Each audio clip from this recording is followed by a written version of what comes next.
gentlemen, welcome. My name is Sebastian Bogenstein. I'm the interim director of the Center for Judaic Studies and Contemporary Jewish Life here at UConn. And I'm glad to see so many people here on the Monday after spring break. So thank you all for coming. It's a great honor and a really tremendous pleasure to introduce today the distinguished writer Esther Dischereit. Long before I actually met Esther Dischereit, her books had reached me.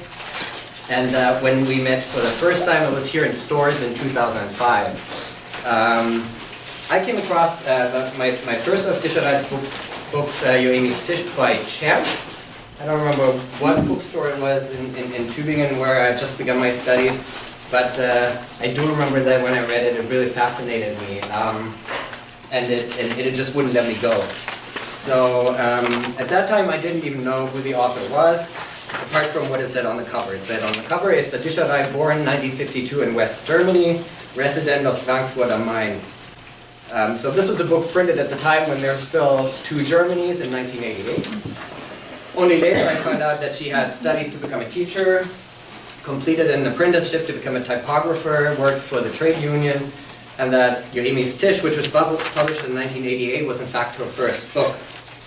Whether the prose of Joemi's Tisch or Maren, published in 1992, or the collection of poems with the title Als mir mein Golem öffnete, when my golem opened from 1996, or Graureifiger Mund and andere Nachrichten, or Frosted Mouth, and other messages from 2001, Esther Dischereit's writings are never easy, never just entertainment. I can't possibly mention all the publications or even books that Esther Dischereit published, all her music projects that she has done, exhibitions, radio plays, radio essays, or even films. For that I recommend her website, which is easy to find. It's just esther-dischereit.de. But I do want to mention one recent publication, Blumen für Othello, Klagelieder über die Verbrechen von Jena. This is this book here, which came out in 2014. I have some copies of her books here. And I'll send that around for you to take a look at if you wish. Those are mostly my copies, and please return them, but there are also some copies of books here for you to purchase if you wish. I'm delighted to have you back here in stores, and we all look very much forward to your talk, so please join me in welcoming Esther Dischereit.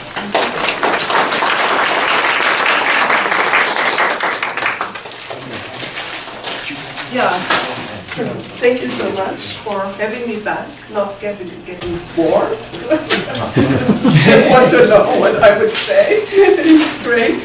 And before I start, I want to thank especially Sebastian Bogenstein and Maria Reger, because they did the translation for the essay I will be presenting today. And I don't know how you feel about, but I think all of us in a way, while sitting here at the same time, we still think of those who were just killed in New Zealand, and just want to mention that.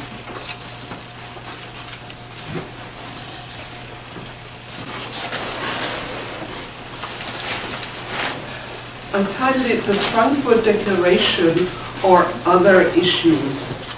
Ladies and gentlemen, a few weeks ago a declaration was published in the German city of Frankfurt, the Frankfurt Declaration in solidarity with those affected by right-wing, racist and anti-Semitic violence.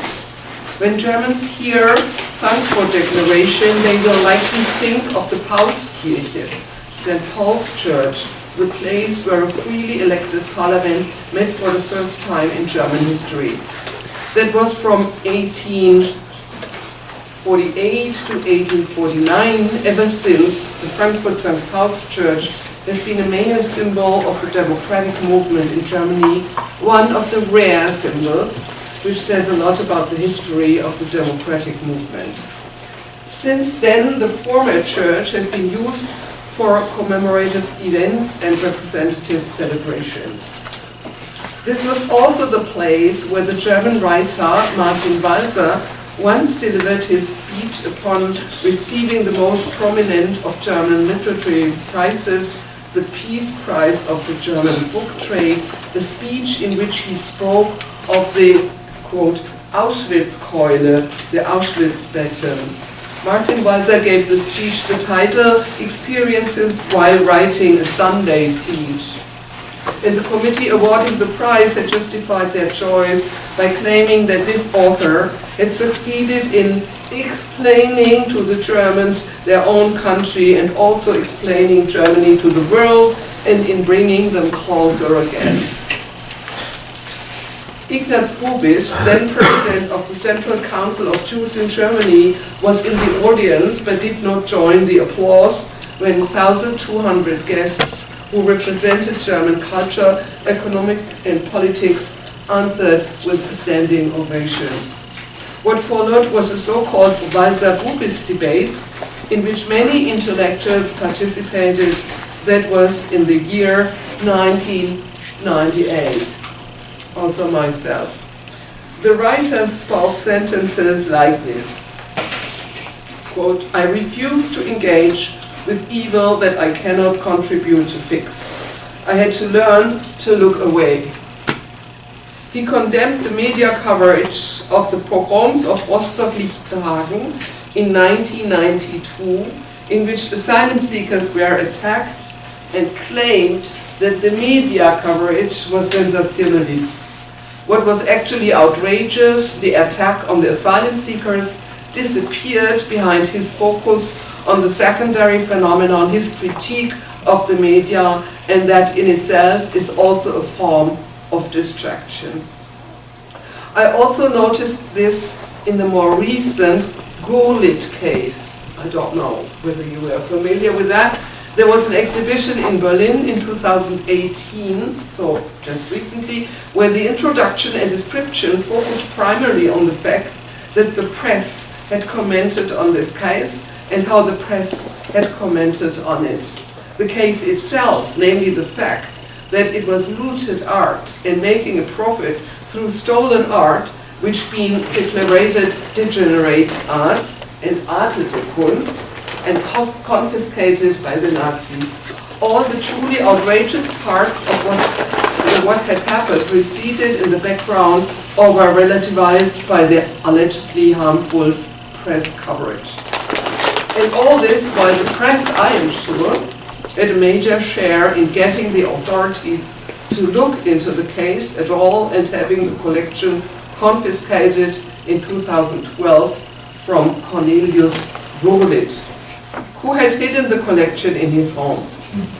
It is my firm opinion that this confiscation was necessary to clarify the suspicion that the collection was looted art. After all, the German authorities had not been particularly eager in the past to help the victims recover their stolen property. Maybe more known were the cases of Schiele, Klimt in Vienna. More than 20 years after Walser's speech in Frankfurt, it seems particularly absurd that an intellectual and writer like Martin Walser denounced that other intellectuals saw themselves, I quote, as trustees of conscience.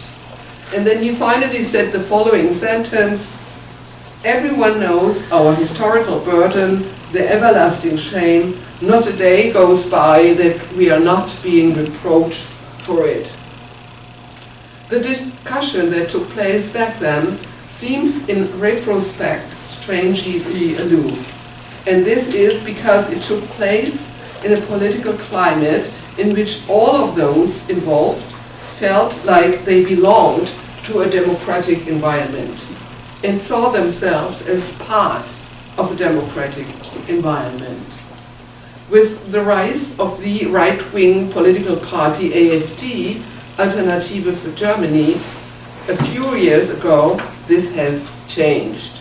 The way in which Björn Höcke, chairman of the Thüringer Parliament party group, talks about the Holocaust, and in all this is supported by Alexander Gauland, the federal parliamentary leader and deputy party chairman, has reached dimensions that were unthinkable during the Walser-Bubis debate. By the way, This Björn Hecke was already received as guest of honor by Donald Trump in 2017. What did he say 2 years ago? Hecke had talked about the memorial to the murdered Jews of Europe in Berlin as a monument of shame. He said that the politics of commemoration were stupid politics of dealing with the past. And he had called for 180-degree turn in the politics of commemorating the past. Alexander Gauland apparently a year later, quote, Hitler and the Nazis are just a piece of bird shit in over 1,000 years of successful German history. With the simultaneous nationalist and populist appearance of the AfD in the state and federal parliaments, speech and thought figures have become threatening to a quite different degree than what we, 20 years ago, attributed to the effectiveness of a writer's speech. This party has become powerful through the election results, and their aim is to dismantle the state and its rule of law. Let me just mention the fact that the federal government condemned the remarks of Alexander Gauland and Björn Hecke, which is important too. In the case of the writer, the remarks about what ailed him in commemorating the past were surely trivialization and relativization comments.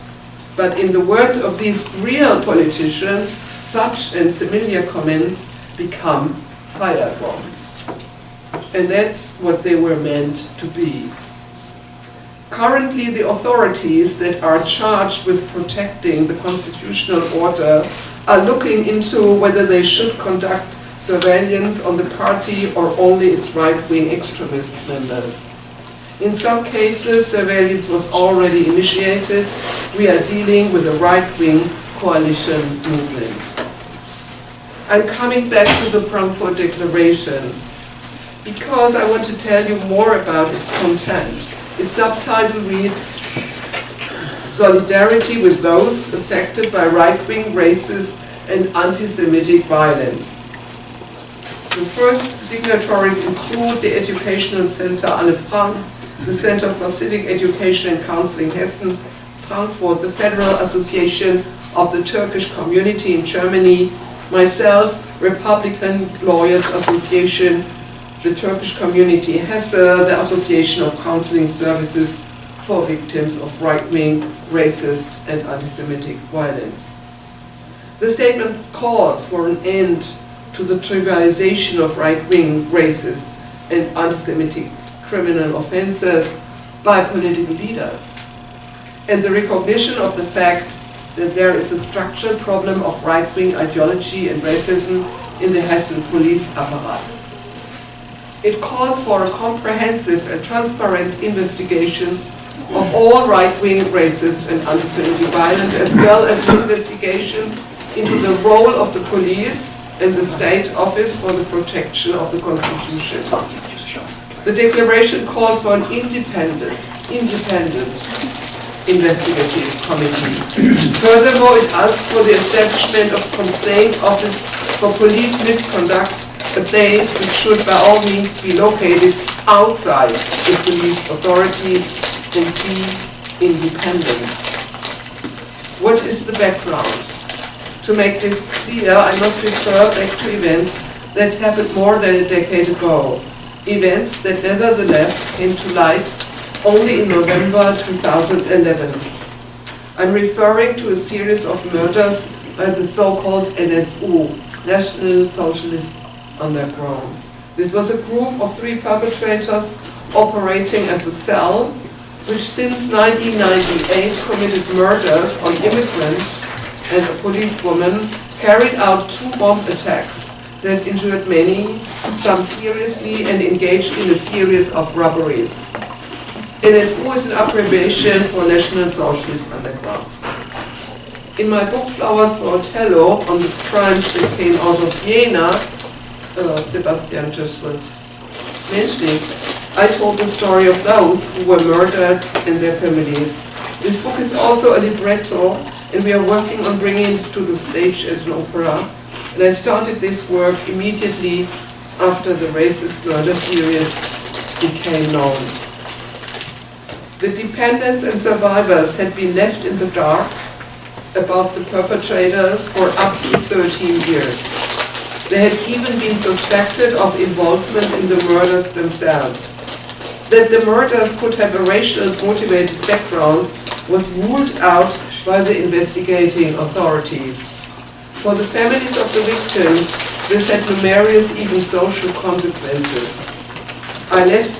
It left them without sympathy, without empathy. They knew from experience about the silence. I knew from experience about the silence regarding those murdered in the Holocaust that it makes a difference to the survivors, whether they and their fate are visible in the public space and whether they experience sympathy or not. It had taken many decades in Germany for the victims of the Shoah to have a place in the commemoration of society, in the memory of society, in the thinking and speaking in the public sphere, and also before it had come to symbolic gestures of reparations, most recently in the year 2018, child survivors, the children who were sent unaccompanied as refugees, and children of the Kindertransporte who can make claims and access the fund. It's now 80 years, Kindertransporte. The victims of the racist murders were not only not consoled, but became themselves outcasts, social underdogs, obscure milieu members, and fell into a social ostracism. Nobody will be able to repair this. And all this came to light only with the exposure of the group of perpetrators, the so-called NSU trio. For what seemed like forever, the relatives had been neglected and abandoned. That is the background of this work, and I quote from the book Flowers for Othello on the crimes that came out of Jena. Maria Reger will assist me. December 18, 1998. Edeka Market, Chemnitz. Approximately 30,000 mark stolen, armed robbery. June 23, 1999. Torch bomb, Nuremberg, in a restaurant run by a Turkish man, 18-year-old Turkish man, injured. October 6, 1999. Post office branch in Chemnitz, 5,787.59 stolen, armed robbery. October 27, 1999. Post office branch in Chemnitz, 62,822.70 stolen, armed robbery. September 9, 2000. Murder of Enver Şimşek in Nuremberg. November 30, 2000. Post office branch in Chemnitz, 38,902 stolen, armed robbery. January 19, 2001. Bomb, Volkstheilgasse Cologne, Iranian business premises, woman seriously injured. June 13, 2001. Murder of Abdurrahim Özidoro, Nuremberg. June 27, 2001. Murder of Suleiman Taşköprü in Hamburg. July 5, 2001. Post office branch in Zwickau. 74,787.80 stolen, armed robbery. August 29, 2001. Murder of Habil Kilic in Munich. September 25, 2002. Sparkasse Zwickau, 48,571 stolen, armed robbery. September 23, 2003. Sparkasse Chemnitz, 435 euros stolen, armed robbery. February 25, 2004. Murder of Mehmet Turgut in Rostock. May 14, 2004. Sparkasse Chemnitz, 33,175 euros stolen, armed robbery. May 18, 2004. Sparkasse Chemnitz, €73,815 stolen, armed robbery. June 9, 2004. Bomb attack in Kolbstraße, Cologne, 22 people injured. June 9, 2005. Murder of Ismail Yashar in Nuremberg. June 15, 2005. Murder of Theodoros Bulgaridis in Munich. November 22, 2005. Sparkasse Chemnitz, attempted armed robbery. April 4, 2006. Murder of Mehmet Kubashik in Dortmund. April 6, 2006. Murder of Halit Yozgat in Kassel. October 5, 2006. Sparkasse Zwickau, attempted bank robbery, employee critically injured. November 7, 2006. Sparkasse Stralsund, 84,995 stolen, armed robbery. January 18, 2007.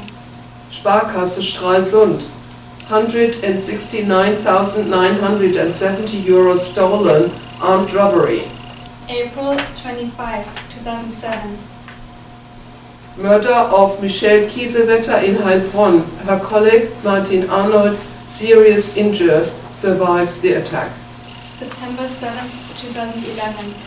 Sparkasse Arnstadt, €15,000 stolen, armed robbery. November 4, 2011. Sparkasse Eisenach, €71,915 stolen, armed robbery. Shimshek, 385 investigation files. Bulgaridis, 108 investigation files. Özidoro, 73 investigation files. Taşköprü, 221 investigation files. Kılıç, 96 investigation files. Turgut, 177 investigation files. Yaşar, 90 investigation files. Kubashi, 26 investigation files. Yozgat, 249 investigation files. Michelle Kiesewetter, 995 investigation files. Abdurrahim, Süleyman, Habil, Mehmet, Ismail, Theodoros, Mehmet, Halit. One daughter, my daughter, our daughter, one daughter. My daughter, one daughter, my daughter, 3 children. My children, our children, 2 children, my children. 3 children, my children, our children, Papa, Mama, My parents, Papa, Mama, my parents, our marriage. hadn't gone too well lately. You anyone whose marriage is good? Yes, nice. My Papa's marriage was good too.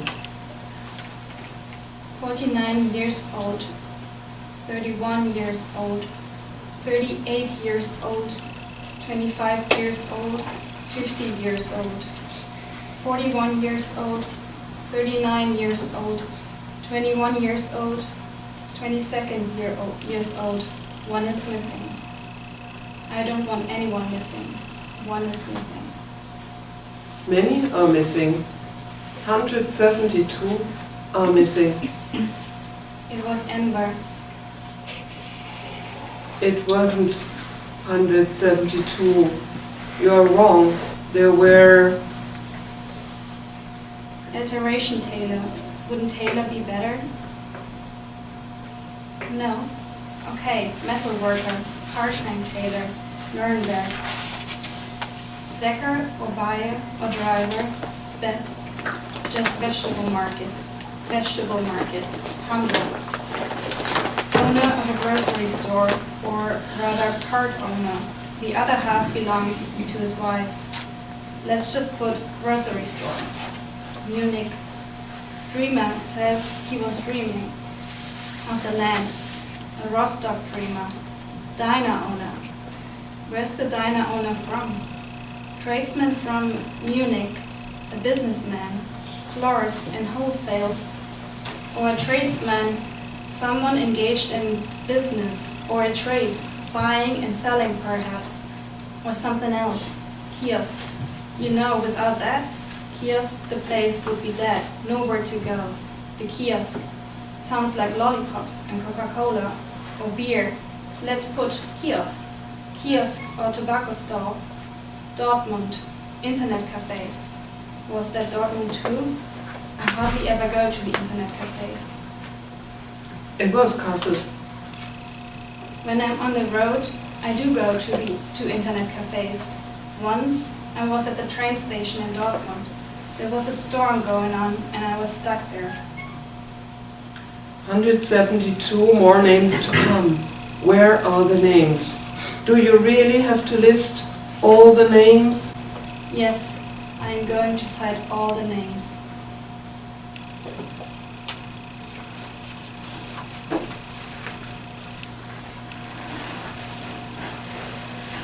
It was assumed that two of the perpetrators, the two men, had killed and set themselves on fire, while the third female perpetrator and other accomplices were tried in court. The process started in 2013 and ended after 5 years in 2018 in Munich. The relatives and survivors were disappointed with the verdict because, in their opinion, the investigation did not provide any insight into the extent to which those perpetrators belonged to a larger network and who might have selected their fathers, brothers, or loved ones as targets, and to what extent government agencies, in particular the police and the intelligence service, had knowledge of the murderous plots and not only did nothing to prevent them, but had possibly been involved. In addition, the sentences the accomplices received seemed unjustifiable. The families and survivors were represented in court by lawyers who supported their protest. For the family of the murder victim, Enver Şimşek, lawyer Seda Bajayildis represented the family. She is over 40 years old and says about herself that she was completely non-political before taking on this case. Only in the course of the trial did she begin to understand that the investigations by the police, who had treated the families as the murder victims as suspects for such a long time, had been racist. She also made public major omissions in the investigation. I repeat, in the year 2000, Mr. Şimşek was assassinated, and yet in 2011, the year as the perpetrator trio is uncovered, investigators again approached the widow to accuse her and other family members of the crime. The family was destroyed. Until today, no one has apologized. Seda Bajayildis states in her plea on January 9, 2018, 95% of the people in this room will never understand what it means when a country's police force is unable to protect you regardless of your background. And then she continues, it is the purpose and duty of the police to protect every citizen of this country, regardless of their language, origin, gender, or nationality. And that's exactly what they did not do. She continues, can the NSU repeat itself? This question is presumptuous and suggests that the NSU is history. How can we know that? Wouldn't a little more humility be appropriate? Wouldn't it be brave and honest to say, we don't know? It would be even braver for some in this country to say, we don't actually want to know it all. The publication of the list of the 10,000, or so-called death list, seems to confirm this assumption. It is a list found in the debris of the fire-damaged house in Zwickau in Saxony. This is where the perpetrator trio had lived undisturbed for more than a decade, The perpetrator, Beate Zschäpe, had set fire to it to destroy all evidence. And so, while the prosecutors in Munich assumed that there was only one perpetrator trio and convicted 4 others as their helpers, this list provides evidence for a nationwide operating network that scouted possible targets for further murders across Germany, which include an organization for queer youth, organizations of the Turkish community, a kiosk operator of Turkish background, and many more people. In the case of one person, it included a note. All good visibility, but the man is over 60. Other potential targets: union offices, offices of Christian Democratic and Social Democratic parliamentarians, a district attorney, several police departments, for example in the city of Stuttgart. 233 of the targets were institutions and persons involved in Jewish affairs. Nothing is known about any further investigations in this regard.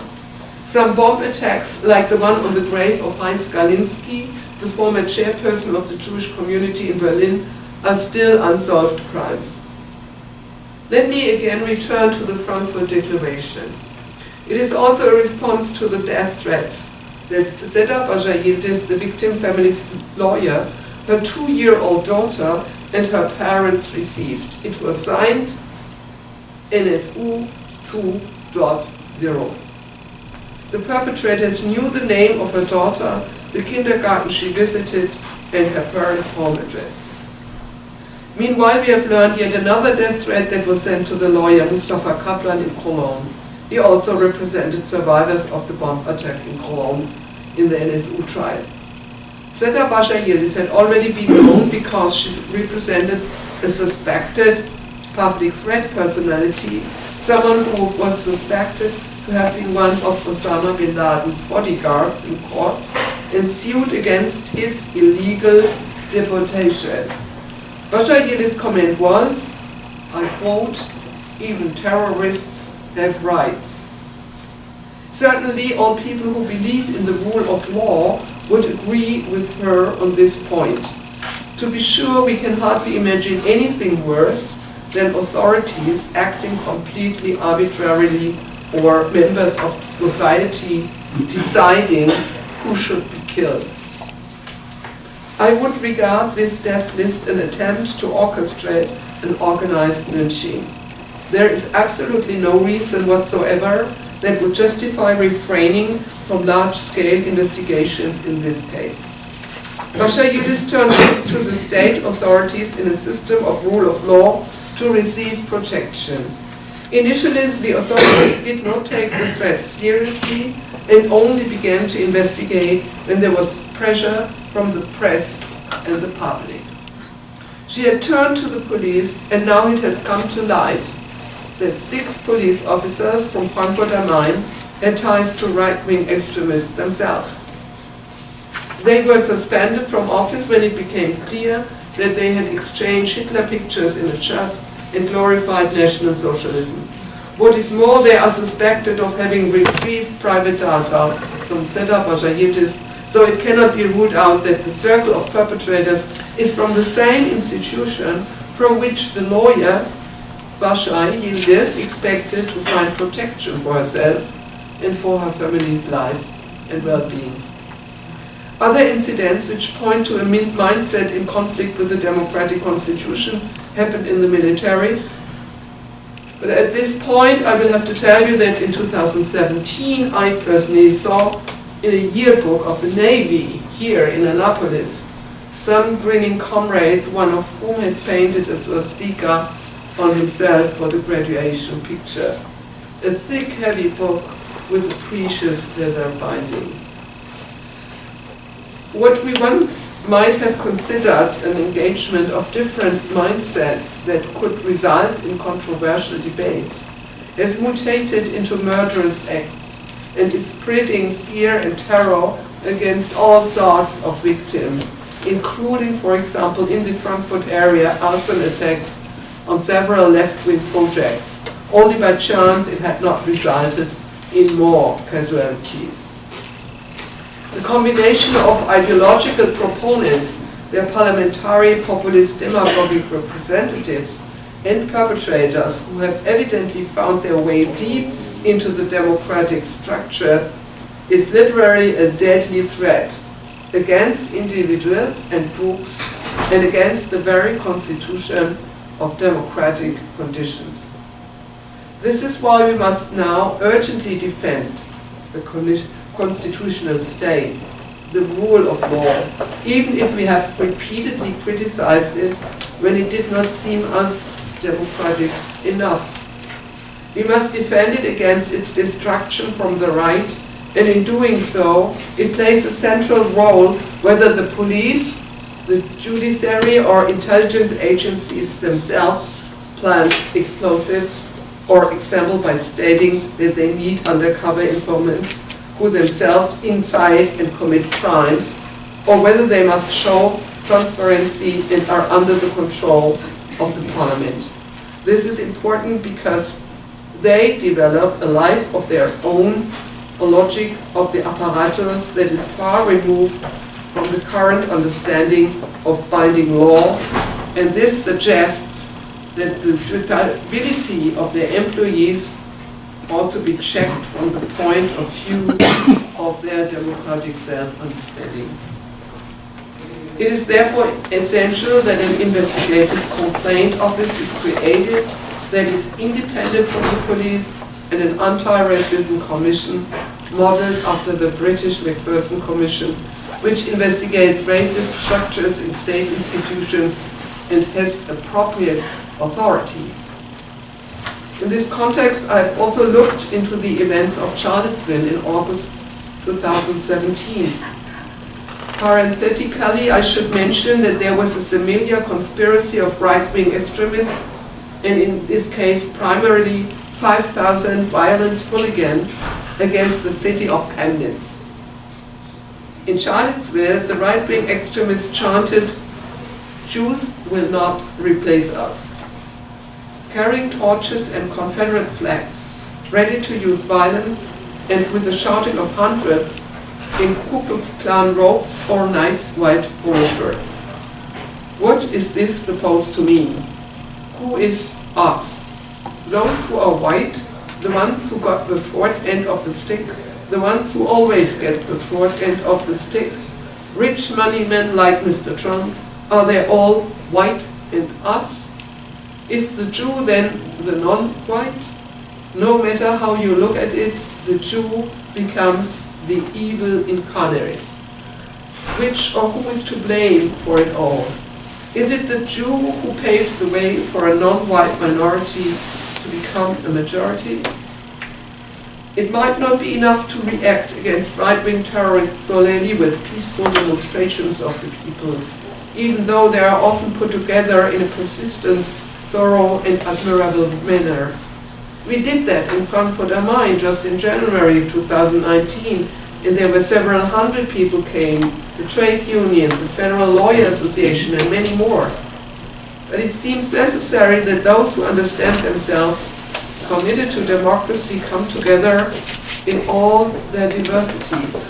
This diversity has been painstakingly achieved, but it is very important to me to mention that the ISD, Initiative Schwarzer Menschen in Deutschland, the initiative of black people in Germany, actively participate in the process and clearly align themselves with the victims and survivors of the crimes of the NSU.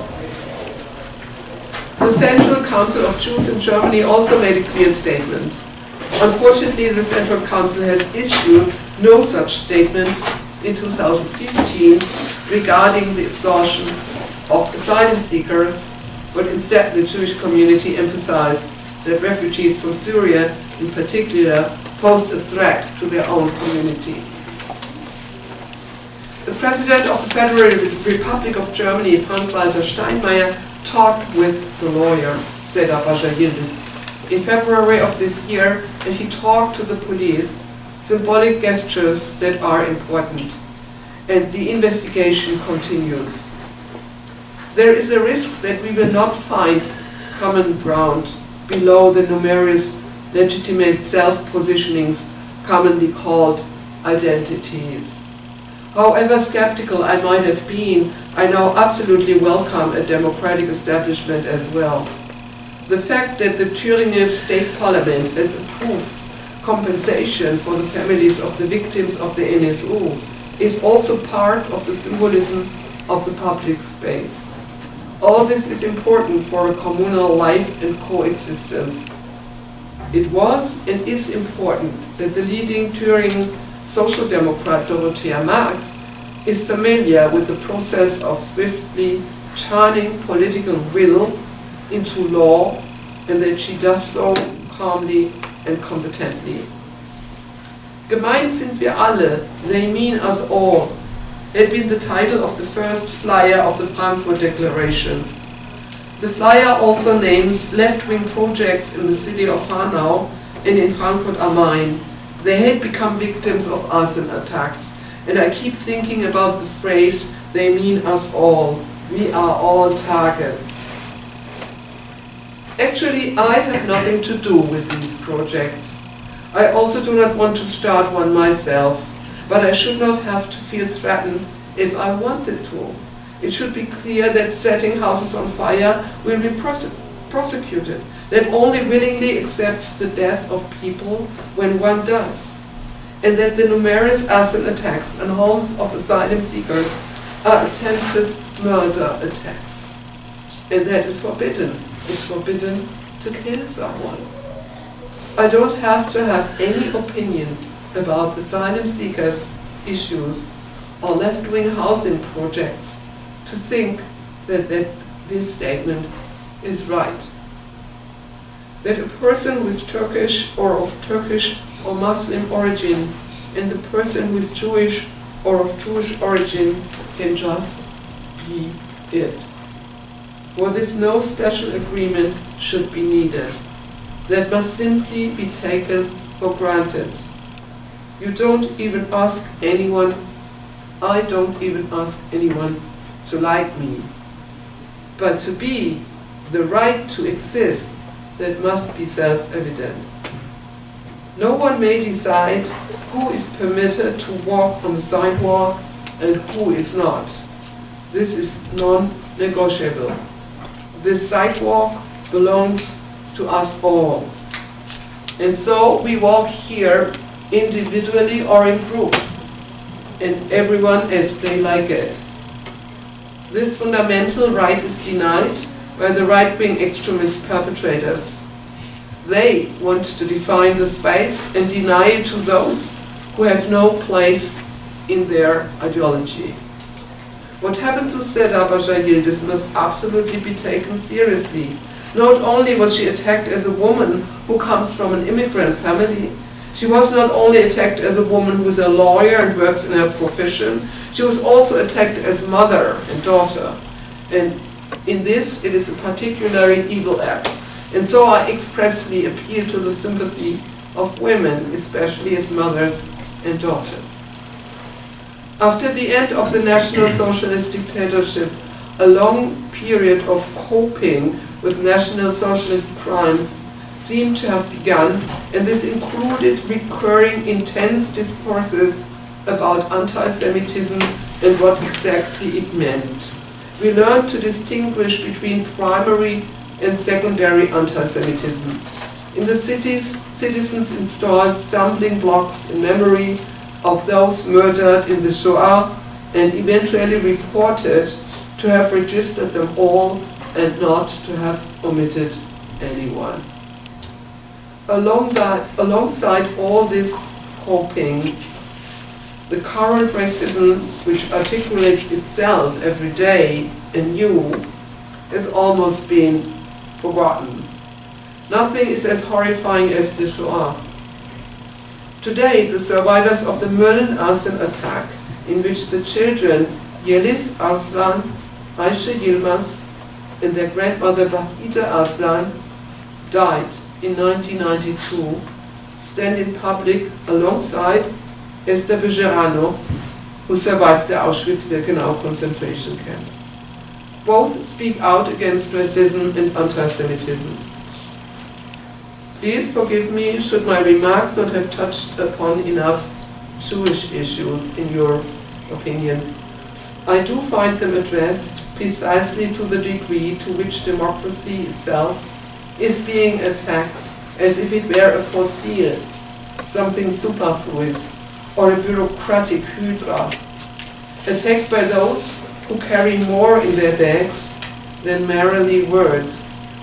In this sense, Jewish issues are also Turkish issues or Muslim issues or those of people of other faith. The citizens of Charlottesville have made this impressively clear. The current US president betrayed the citizens of Charlottesville in 2017 when he spoke of violence from both sides. This was wrong, as it is now wrong to demonize immigrants and asylum seekers and to speak of a crisis on the border to Mexico. I refer here to the statements in the State of the Union address and the reasoning to legitimize the state of emergency that the government declared in February. And in Union Square I saw a woman protesting amidst the Trump must go and no, Pence must go signs. In passing, I heard her explaining to someone why she was there. She said and repeated several times, I'm a child of a Holocaust survivor, my mother. I have to do this and advocate for refugees.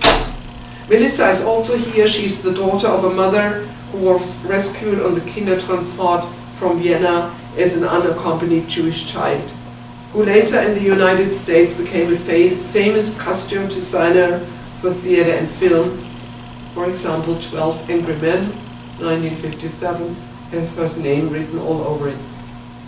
She had come to the rally pretty exhausted. She did not yet know then that the next day she would be sitting next to a widow from Honduras who had to provide the authorities with evidence that her husband had been murdered. They talked for many hours and she was very sorry that her Spanish was barely sufficient and that she had to ask about so many painful things. In fact, we now do have a crisis at the border because now thousands are forced to wait in undignified and dangerous conditions at the border, even though they have the right to seek asylum. It should also not be forgotten that the US asylum legislation was created in response to having turned away Jewish refugees, an act of which the American society was deeply ashamed. There are historical situations in which we need to come together as a collective, as a we.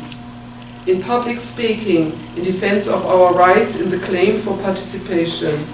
In this context, that in 2018, the state of Baden-Württemberg, one of the 16 states of the Federal Republic of Germany, entered into a treaty with the minority of the Sinti and Roma. With this treaty, participation is grounded in a reliable legal basis. The civil rights of this minority are recognized and their struggle for recognition is acknowledged. Their representation will receive reliable funding. Particular attention was paid to the fact that the minority of Sinti and Roma in Germany were subjected to persecution and genocide by the Nazi regime. I quote, "This injustice has been politically recognized only shamefully late." 2018.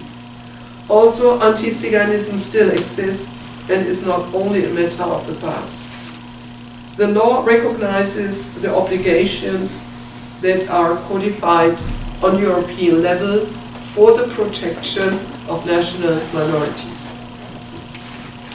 And the preamble acknowledges that for more than 600 years, the Sinti and Roma have been part of our culture and society. How can other minorities receive the same protection and participation? The treaty is based on the declared will to improve, I quote, together the social interaction while respecting ethnic, cultural, linguistic and religious identity. And to counteract any discrimination, this might indeed be considered a model for the protection and participatory inclusion of other minorities. First and foremost, however, the task is to recognize past and present suffering as discrimination and to identify and investigate institutional racism resolutely. Despite numerous inquiry commissions at the state and federal level in Germany, we seem to be stuck at various levels of a result of stubborn silence regarding the NSU murders, and owing to those who don't want the process to move forward. In dealing with right-wing extremists, this is not only reckless, it is fatal. That's why it is so admirable that you have organizations here in the US, and many of you surely support them, which advances as an independent voice the actions of civil society in these matters and ensures that it is heard, for example, the American Civil Liberty Union and others. We like that in Germany. Thank you for your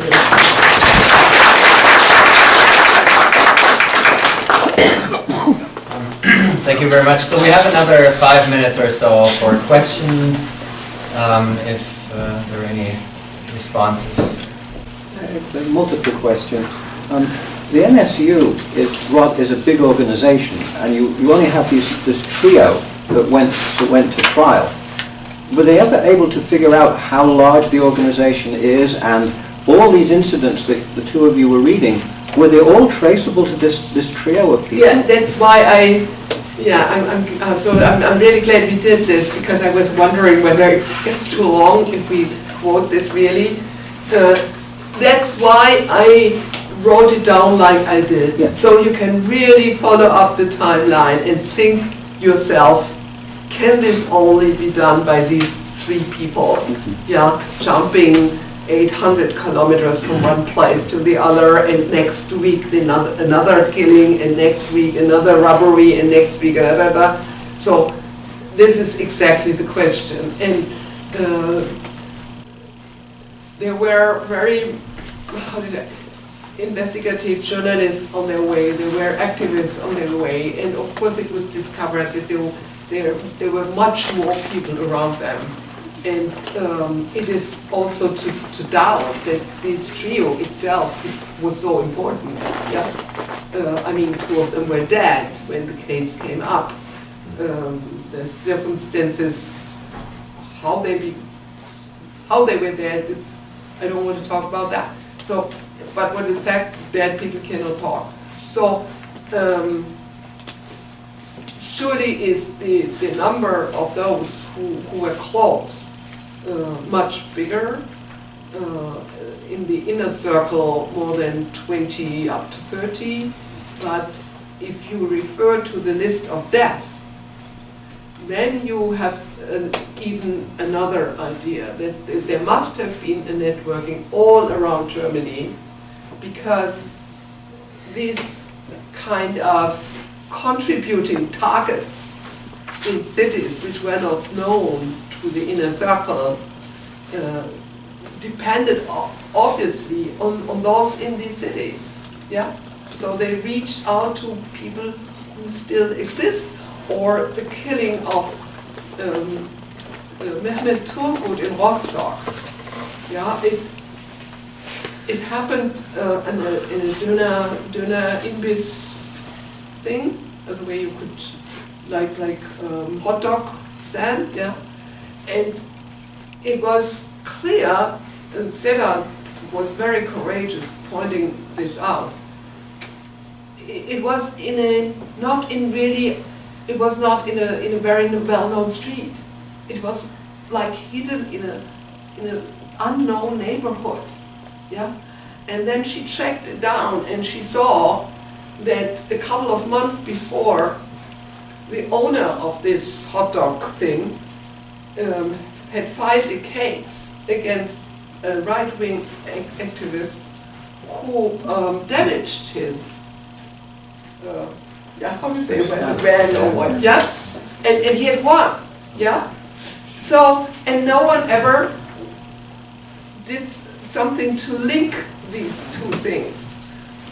Where was this person who had damaged the van at the time when the murdering happened? Now it's all said the NSU has done it, the three, yeah? And there were several cases where it's not further tracked what the crime reached out to, actually, yeah? And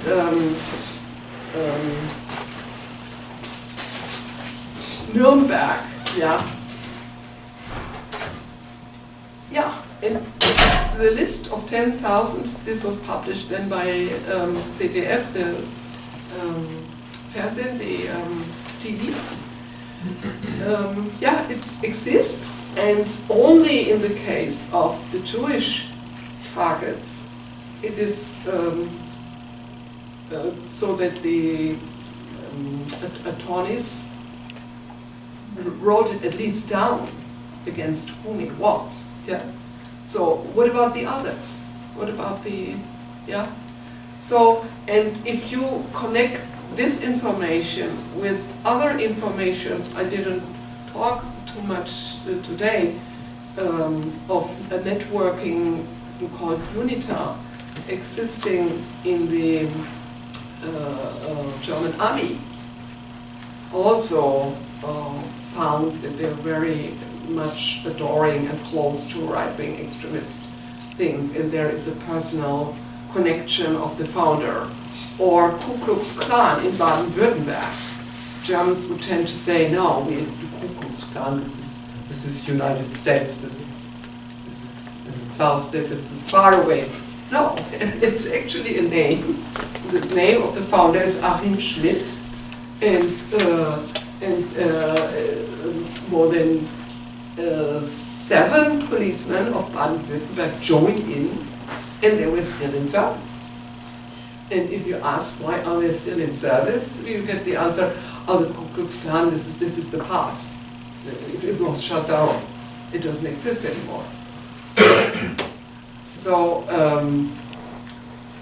I'm calling for really attention to these right-wing extremist crimes, and also a question I pointed out on this list of deaths. There were 4 police stations also named of Stuttgart in this case, and 1 attorney. Yeah, and this shows, on one hand, these crimes were based on an ethnical based way of racist, new National Socialist ideology, but at the same time it's also against the whole construction of democracy, of law, yeah, and there were several police stations already attacked, and Habib Kilic, who was murdered in Munich, his shop, his little business, was right beside a police station. So this is a double meaning. The perpetrators show, on one hand, the police can't do anything, and you can be next.